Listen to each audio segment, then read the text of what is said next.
Bonjour à tous. Voilà, bon, c'est normal quand on tremble ici, ça veut dire que Dieu est là.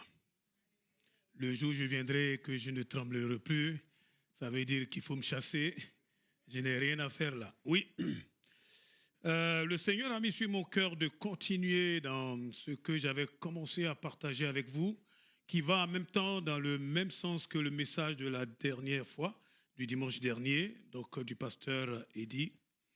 Ce que je voudrais simplement rappeler, c'est que Dieu nous a vraiment bien fait.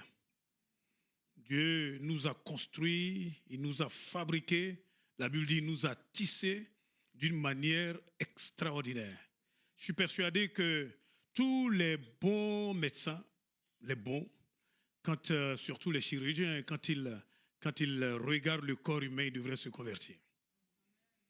S'ils sont honnêtes, il y a quelque chose là qui les dépasse parce que c'est trop parfait pour que ça vienne comme ça du hasard. Bon, ça c'est ma façon de voir les choses.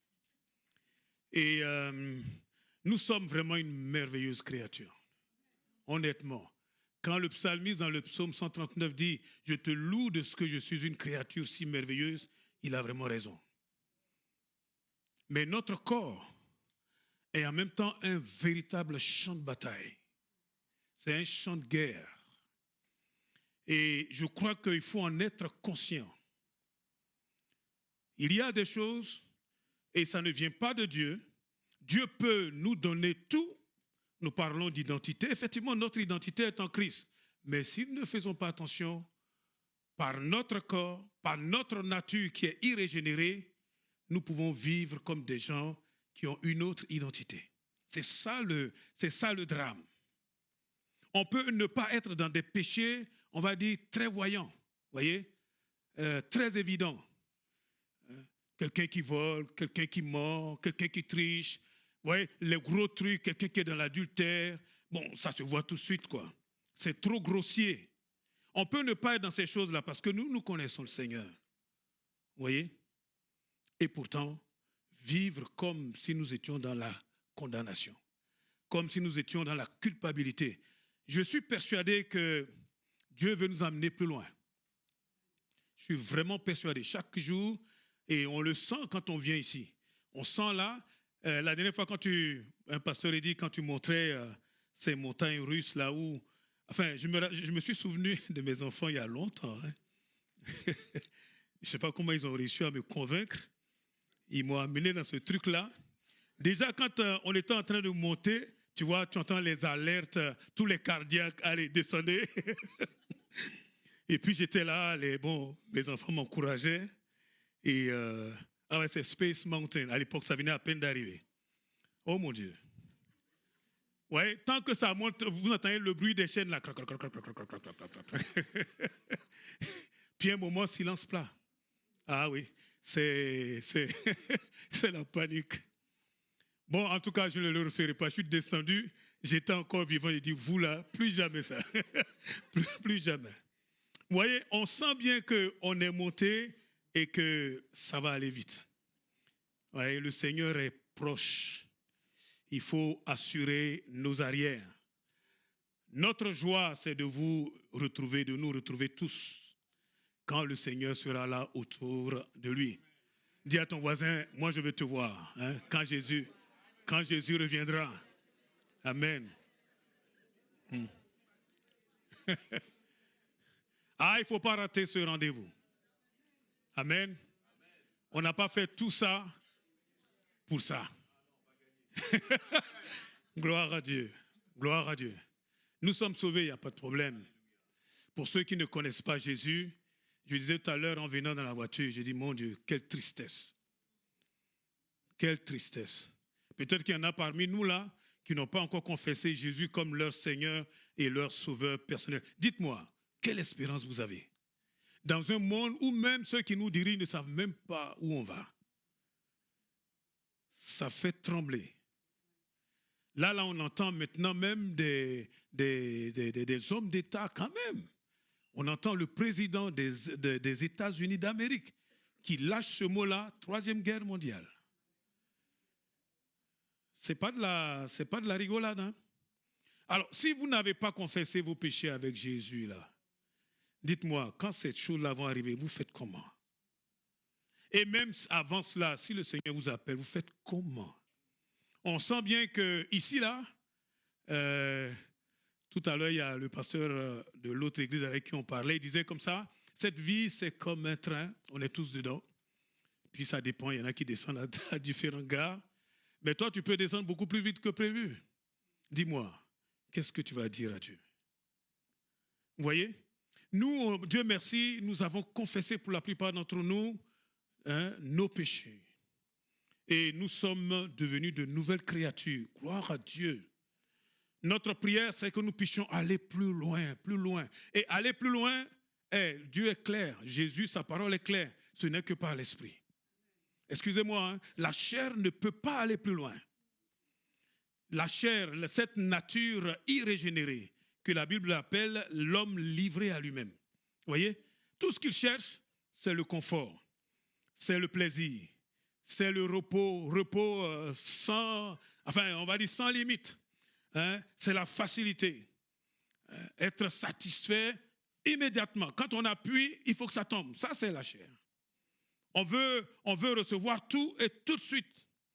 Ça, c'est la chair. Et cette chair-là, quand je parle de la chair, je parle de notre vieille nature qui est en nous.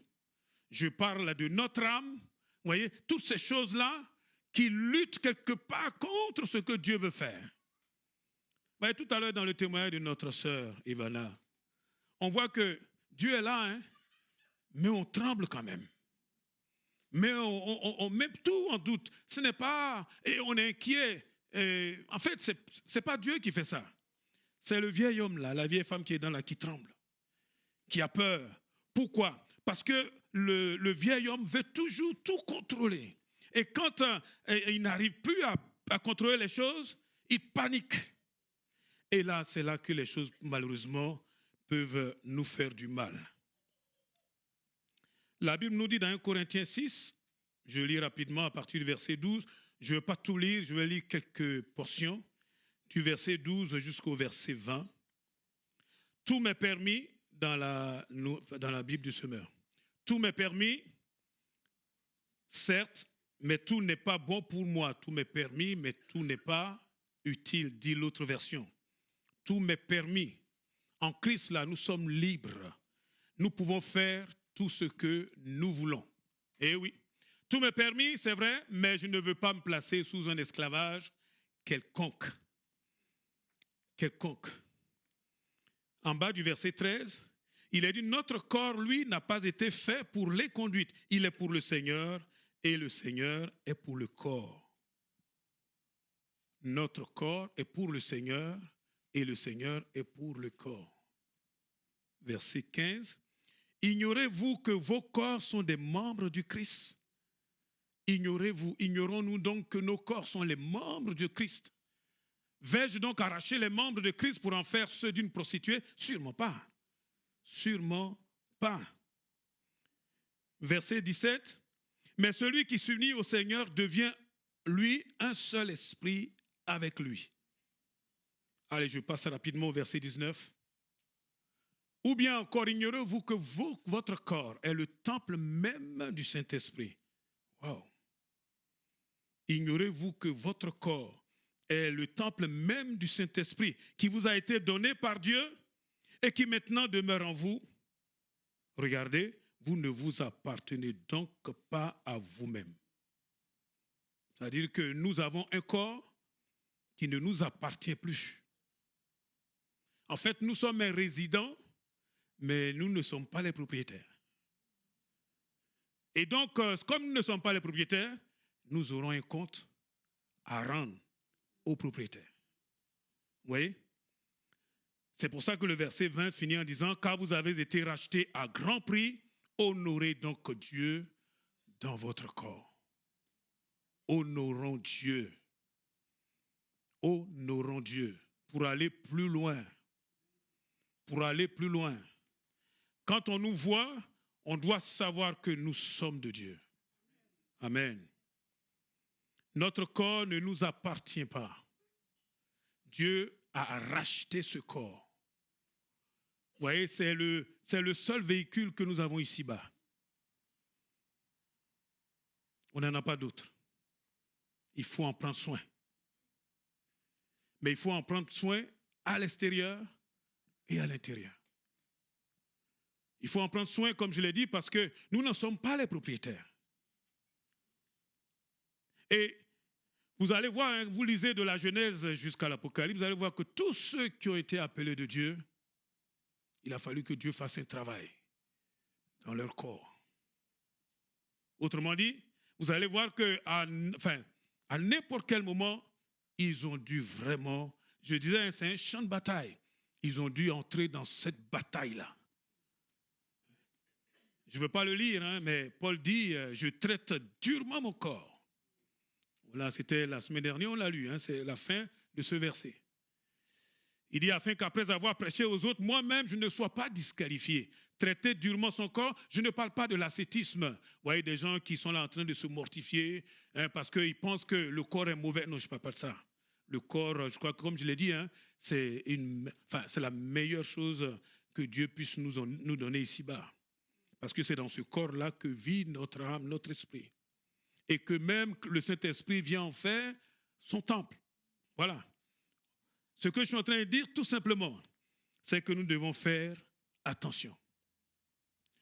Notre vieille nature peut être un instrument de grâce, un instrument entre les mains de Dieu pour aller plus loin. Ça peut être aussi un instrument de perdition, un instrument de blocage. Hein, on courait tous, beaucoup se sont arrêtés. Pourquoi?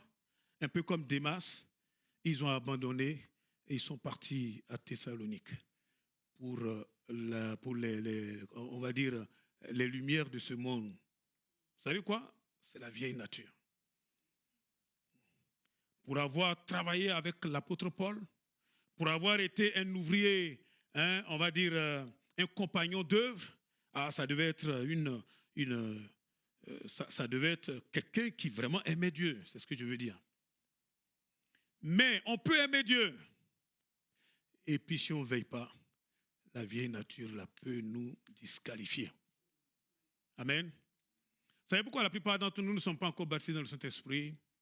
Pourquoi est-ce que nous avons du mal à rentrer vraiment dans les choses de Dieu? Je disais tout à l'heure en parlant de ces manèges-là où on monte, puis on arrive un peu dans un stade où on a comme l'impression que c'est plat avant la grande chute. Vous voyez, on est tous un peu comme ça. Jusqu'à ce qu'on lâche les amarres. Et lâcher, ça veut dire quelque part là, amener, comme je le disais la dernière fois, notre corps, notre vieille nature à la croix. À la croix. Ta vieille nature, ma vieille nature, là, n'aime pas les choses de Dieu. Et c'est ce dont on a parlé déjà dimanche dernier. Le Saint-Esprit habite en nous, mais nous ne sommes pas appelés à obéir à toutes les pulsions, hein, de notre corps. Voyez? À faire tout ce qui nous passe par la tête, hein, comme ça, non. Nous sommes appelés, au contraire, à maîtriser notre corps. Non pas par nous-mêmes, mais par la puissance du Saint-Esprit qui habite en nous. Le maîtriser pour l'aligner avec ce que Dieu veut. Parce que notre vieille nature ne va pas y aller tout seul. Ça, vous pouvez me croire. Hein? Oui, ça touche tout, hein, ce que nous mangeons. Ce que nous mettons dans nos oreilles. Ce que nous nous plaisons à regarder. Ce que nous disons. Tout à l'heure, on parlait de mentalité, ce à quoi nous pensons. Parfois, il y a des forteresses dans nos pensées et Dieu ne peut rien faire par rapport à cela. Nous devons renverser les forteresses. Comme il est dit dans 2 Corinthiens 10 à partir du verset 3, mais je ne veux pas le lire. Renverser les forteresses et amener toute pensée captive à l'obéissance de Christ. Vous voyez, ça c'est à nous de le faire. C'est ça un enfant de Dieu. C'est comme ça qu'on va plus loin avec le Seigneur. Amen. Comment nous réagissons, comment nous gérons nos émotions. Vous voyez? Quelqu'un peut être en train de dire quelque chose qui me fâche. Vous voyez, au fond de moi, je sens qu'il y a quelque chose qui est en train de se lever là. Tu dis, mais c'est quoi ça? C'est normal, hein, c'est ça qu'on appelle la vie. Vous voyez? On est là, quelqu'un est en train de te manquer de respect, est en train de te faire du mal. C'est normal qu'au fond de toi, il y ait quelque chose là qui monte, là, qui ressemble à de la colère. Ça peut même aller beaucoup plus loin. Mais ce n'est pas parce que cette chose-là est en train de venir qu'il faut céder à cela. Comprenez ce que je suis en train de dire? C'est comment je gère mes émotions. C'est ça qui fera toute la différence. Parce que, de façon tôt ou tard, quelqu'un va nous faire du mal. Je vous ai dit qu'ici, là, enfin, pour ceux que je connais à peu près, la plupart d'entre nous, là, nous sommes des blessés de guerre. Tu as été blessé d'une certaine manière quelque part. Parce que vivre avec des humains, ce n'est pas David qui vit avec des brebis, hein? Les brebis, quand ça devient trop têtu, il prend son bâton, là, il tape. S'il faut même casser une patte, il casse une patte et puis l'autre se calme. Mais avec des humains, ce n'est pas pareil. Donc la plupart d'entre nous, là, nous avons déjà été blessés et certainement que nous le serons encore. Ça, là, ce n'est pas surprenant. Ce qui est surprenant, c'est comment nous allons gérer cela. Comment nous allons gérer cela. Comment, jeune homme, tu vas gérer ça, jeune fille, avec tes parents, avec papa, avec maman, avec tes frères et sœurs. Et nous, parents, là, comment nous allons gérer ça avec nos enfants? C'est terrible, hein? Surtout en tant que parents, quand, après avoir donné toute l'éducation, on voit que nos enfants sont en train de dévier. Oui, je connais des souffrances, mais cette souffrance-là est terrible. Elle est terrible. C'est comme si... voilà, on fait le résumé de toute une vie, là. En fait, tout ce pourquoi tu as vécu, on parle d'héritage, mais c'est ton héritage, quoi. Tu l'as livré à tes enfants, et puis tu vois, là, ils sont en train de partir complètement en vrille. Terrible. Mais comment on va gérer ça? Vous voyez? Et il faut que Dieu nous aide à laisser le Saint-Esprit prendre les devants. Amen. Dans Philippiens 4, à partir du verset 4, le Seigneur nous dit par la bouche de Paul, Philippiens 4, verset 4, « Réjouissez-vous en tout temps, réjouissez-vous toujours de tout ce que le Seigneur est pour vous. » Oui, je le répète, soyez dans la joie. Verset 5, « Faites-vous connaître par votre amabilité envers tous les hommes. Le Seigneur est proche. » Vous voyez, le Seigneur est proche. Le Seigneur vient. Le Seigneur revient. À cause de cela, faisons attention. Amen. Le Seigneur est proche. Verset 6, « Ne vous mettez en souci pour rien, ne vous inquiétez de rien. Mais en toute chose, exposez vos besoins à Dieu. » Vous voyez, ne pas se mettre en souci, je l'ai dit tout à l'heure, hein, les inquiétudes, les soucis, il y en a un qui est dedans qui, lui, gère ça. C'est la vieille nature. C'est elle qui a la trouille. C'est elle qui tremble. Pourquoi? Parce qu'il y a des situations où vous ne contrôlez plus rien. Et j'ai remarqué que quand on arrive dans les choses de l'esprit, franchement, c'est la première des choses, on ne contrôle pas. On ne contrôle pas. Et quand on ne contrôle pas là, on se sent mal. Très mal. Et si on ne fait pas attention, c'est là justement qu'on peut faire des choix que nous allons regretter. Ne vous inquiétez de rien. Même si il y a des sujets d'inquiétude, nous pouvons dire un peu là, un peu comme le psalmiste, « Hé, mon âme, bénis l'Éternel. » Tu n'as pas envie? Vous voyez, la semaine dernière, justement, nous avons compris que notre vieille nature, par elle-même, ne va jamais chercher Dieu. Vous n'avez pas remarqué quelque chose? C'est quand même fort, hein? On peut être assis là en train de regarder des futilités, aucune fatigue. Aucune fatigue. On peut regarder ça pendant 1 heure, 2 heures, 3 heures. Mais dès qu'on commence à prier, dès qu'on commence à lire la Bible, c'est bizarre quand même. Bizarre, hein? Tu peux aller sur YouTube, là, tu regardes une vidéo, tu peux même rester là, tu peux même dormir même devant la vidéo. Ça veut dire que tu consommes, mais dès que tu prends la Bible, je vous ai dit, notre corps, c'est un terrain de combat. C'est un champ de bataille. Un champ de bataille. Pour pouvoir être vainqueur, il faut laisser le Saint-Esprit nous aider à remporter cette victoire. Quelqu'un peut-il dire Amen? Quelqu'un peut-il dire Amen? Eh oui. Regarde, tu es avec ton époux, tu es avec ton épouse, entre vous là. Vous avez dit oui à la mairie, oui, oui, oui. Il y en a même avant même que le maire pose la question, ils ont dit au moins 2 ou 3 fois oui. Quand je suis là, il dit pas si vite, doucement. Et la personne que tu aimes. Et puis un jour, elle te dit simplement un petit mot. Juste un petit mot. Hein, pasteur? Juste un mot. Un mot. Tu peux détruire complètement tout ça. Ah, vous voyez comment est-ce qu'elle me parle? Comment il me parle? Juste un mot. Vous savez qui réagit comme ça? Ben, parce qu'il y en a un dedans qui se sent blessé, vexé. Et il faut apprendre à gérer ça. Il faut apprendre à gérer cela. Ne vous mettez en souci pour rien. Exposez vos besoins à Dieu. Ça veut dire, au lieu de m'inquiéter, je dois me confier en Dieu. D'accord? Tout à l'heure, nous l'avons chanté, hein? C'est Dieu qui me défend.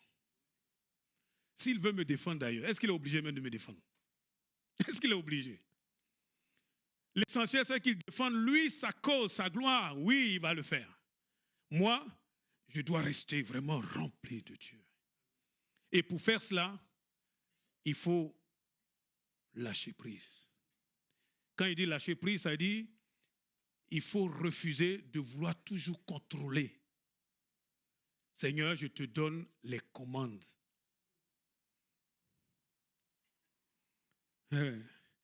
J'ai cru voir une vidéo qui m'a fait sourire. Les gens étaient dans l'avion. En plus, c'était pas. Bon, ça doit être un petit avion pour des hommes d'affaires, des choses comme ça. Des choses comme ça. Donc, ils ne sont pas très nombreux. Hein. Et puis, à un moment, ils voient le pilote qui sort du cockpit là. Il vient, il s'assoit devant eux. Et puis, il se met à ronfler. Il se met à ronfler. Il y a un qui était là. Il dit, mais c'est quoi cette affaire? Vous voyez? La question, c'est, si lui qui devait nous conduire là, il est en train de dormir, mais qui est aux commandes? Et c'est ça qui fait paniquer. Vous voyez? Après, il y a un qui est là, il y a une commande. Oui, mais quand même, on préfère quand même qu'il y ait quand même quelqu'un derrière. Hein. Moi, la première fois que j'ai commencé à conduire un véhicule automatique, j'étais bête. J'ai dit,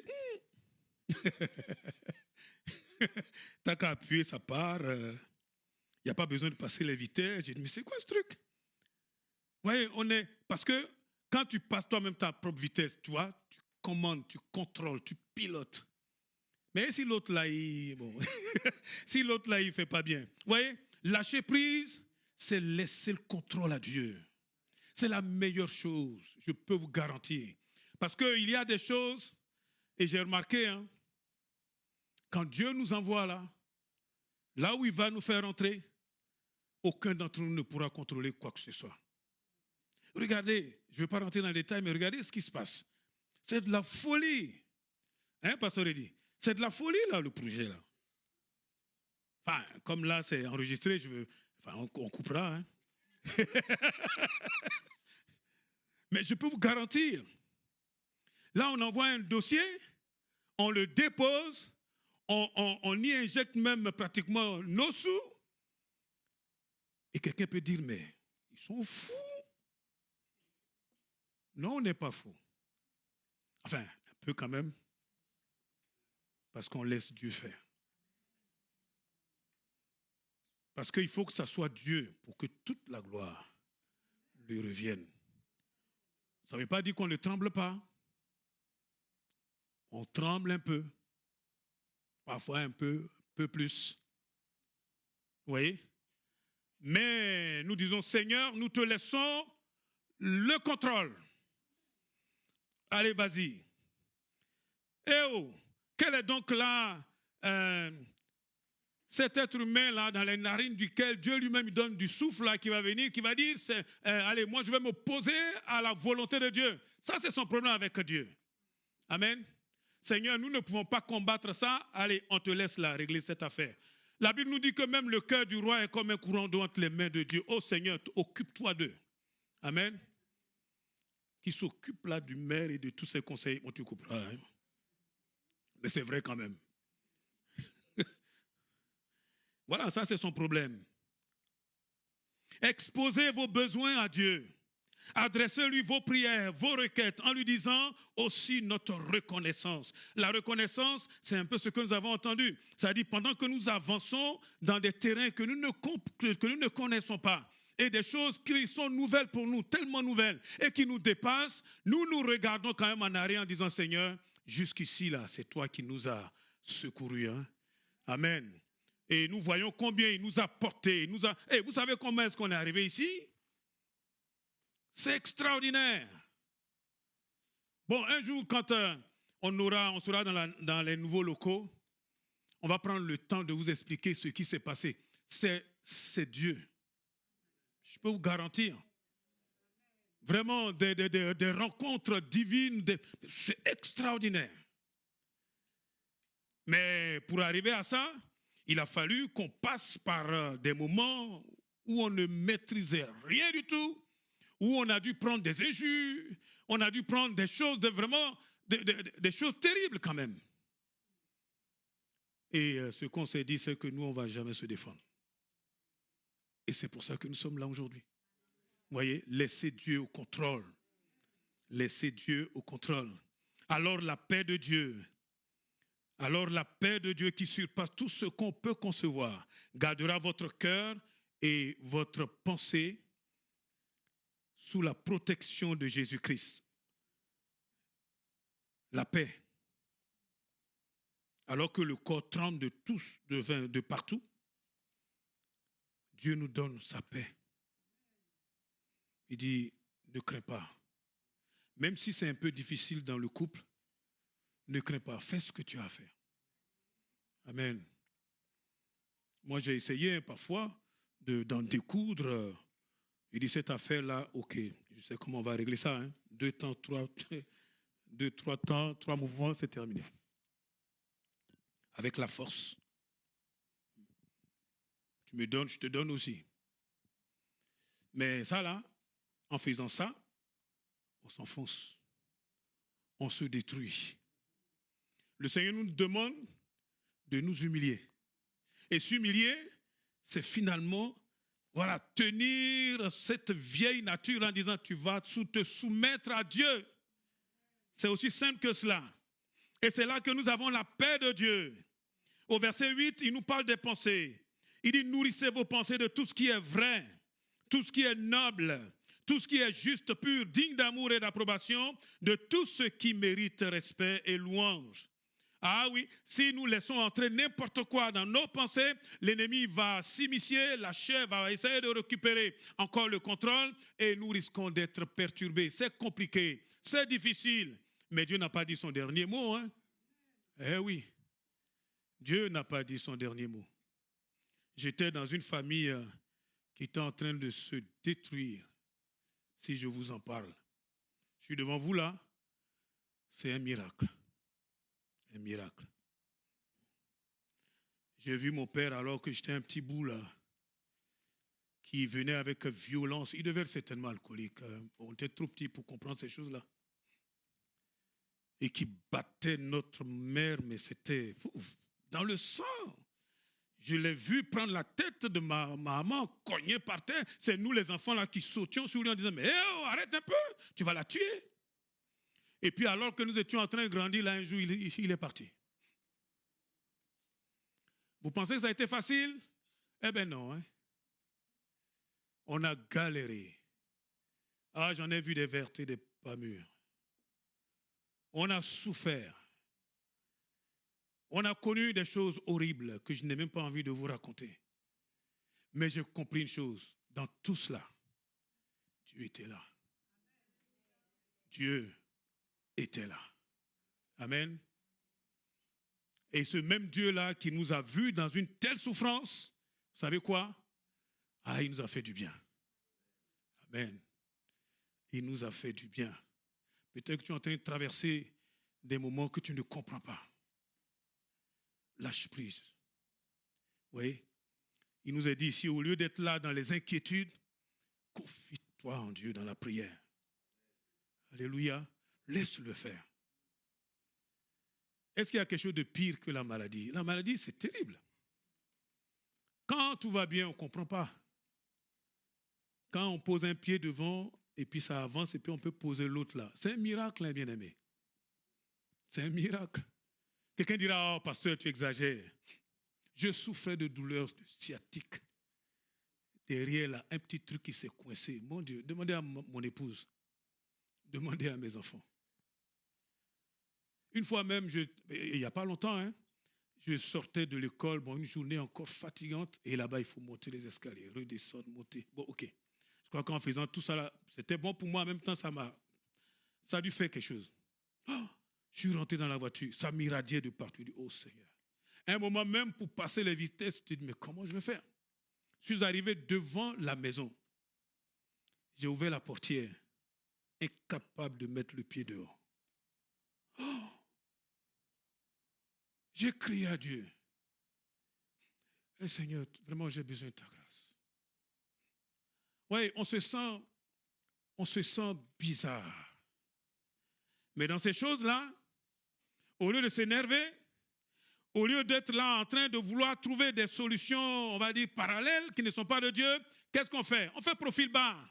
Et on dit, Seigneur, on crie à Dieu. Amen. Je ne sais pas comment il a fait. Et devant la maison, là, les voisins ils ont dû se dire, mais qu'est-ce qu'il a, M. Yahou? Ah, j'étais en train de ramper littéralement pour venir là, pour ouvrir la porte là. Waouh! Mais le Seigneur m'a relevé après. Amen.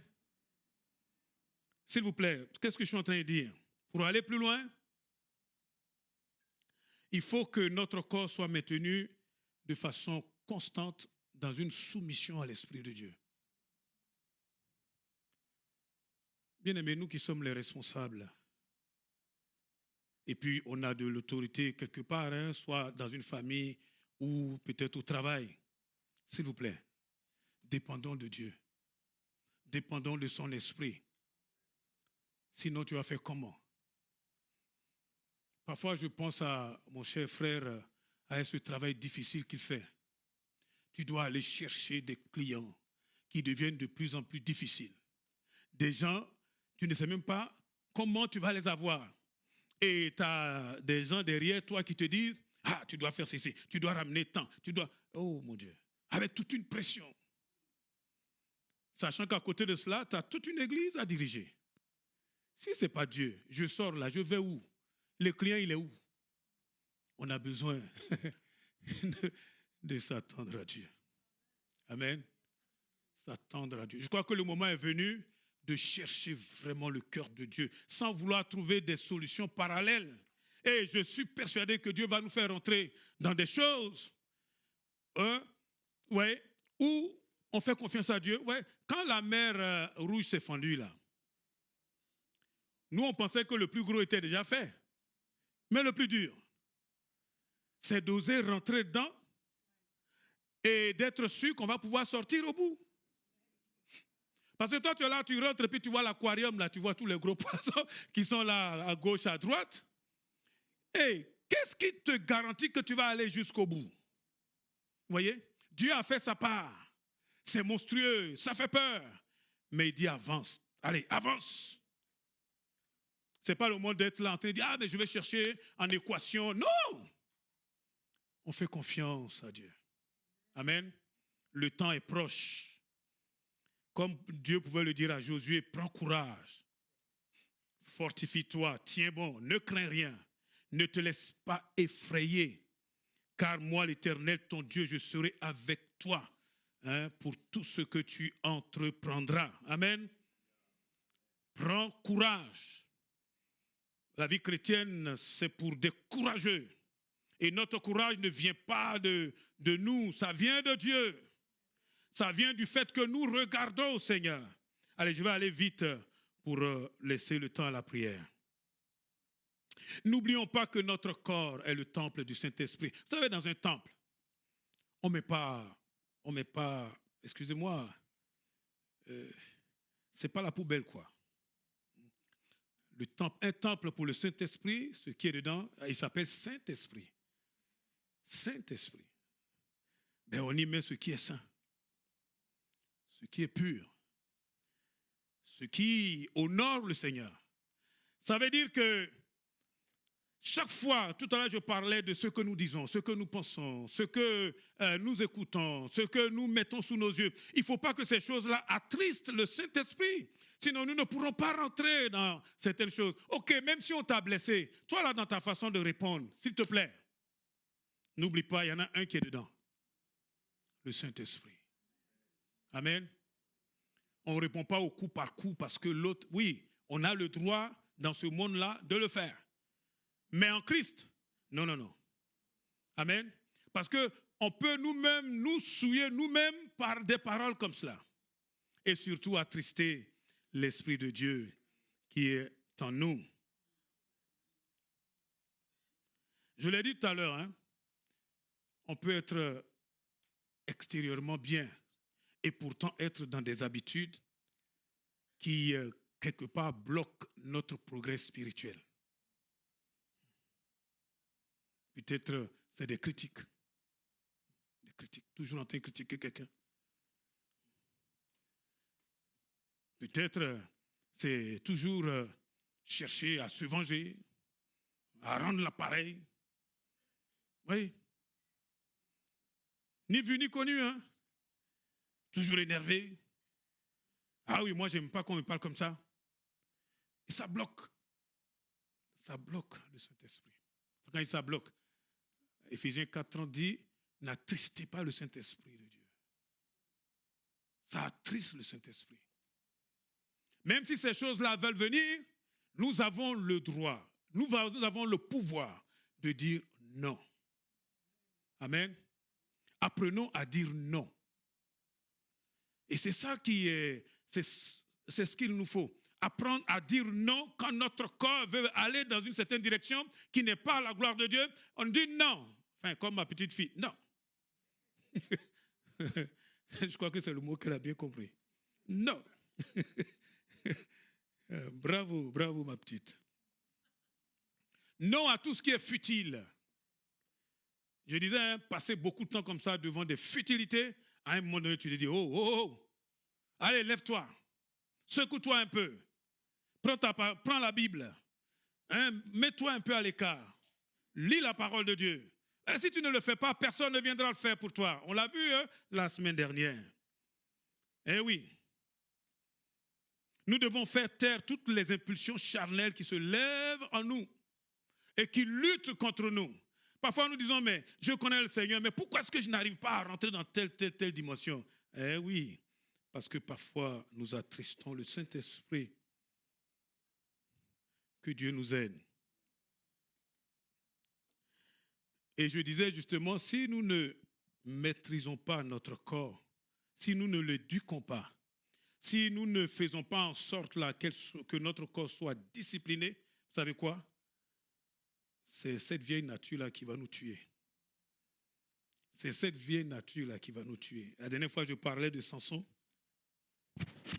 un grand homme de son temps, Samson. Avec une seule mâchoire d'âne, il est capable de terrasser 1000 gars. Waouh! 1000, ce n'est pas 10, hein? Ce n'est pas 100, c'est 1000. Mais vous savez quoi? Les pulsions charnelles ont eu raison de ce gars, de ce colosse. Et pourtant, il pouvait être rempli de cet esprit. Hey, vous avez déjà vu quelqu'un se battre contre un lion, pas un vieux, hein, un jeune lion. Il l'attrape comme ça, il écartèle comme si c'était un chevreau. Et ce gars-là, malheureusement, il a fini comme un simple prisonnier, enchaîné. On lui a crevé les yeux. Il était en train de tourner la meule. Vous voyez? Est-ce que c'est Dieu, la puissance de Dieu? Elle était disponible, elle était là. Mais ces pulsions charnelles, bien-aimés, ils l'ont fait sortir, ils l'ont fait dérailler.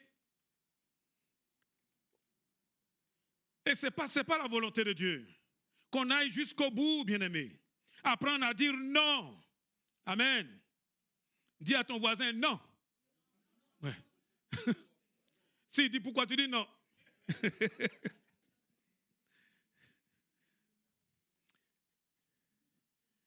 Je termine avec un verset. Jérémie 15, verset 18. On a vu la maman, on va voir maintenant le fils Jérémie.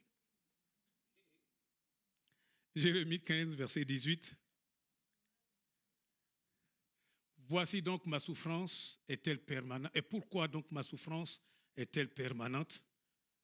C'est un verset c'est un passage qui m'a fait beaucoup réfléchir aussi. Hein.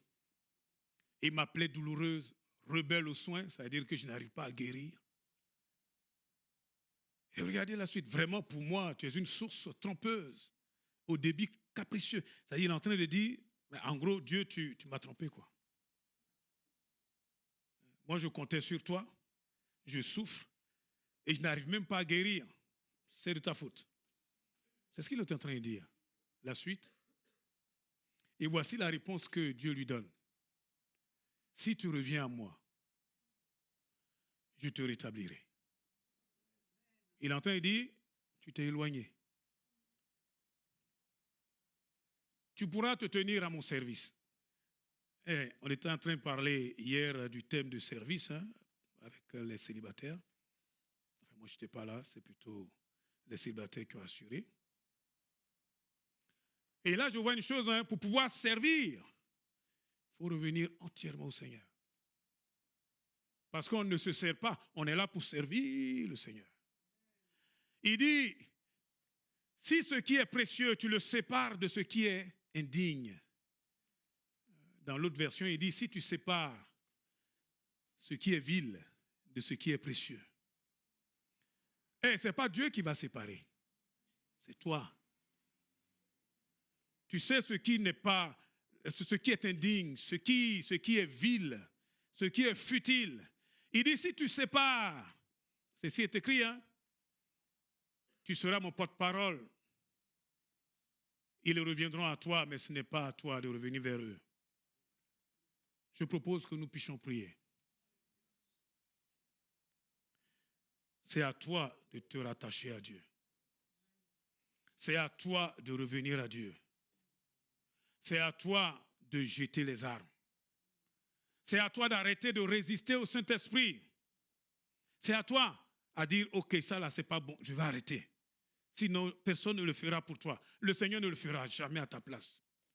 Ta façon de parler à ton mari, ta façon de parler à ton épouse, ta façon de te comporter envers tes enfants ou envers tes parents, ta façon même de te comporter peut-être quand tu es dehors, même au travail.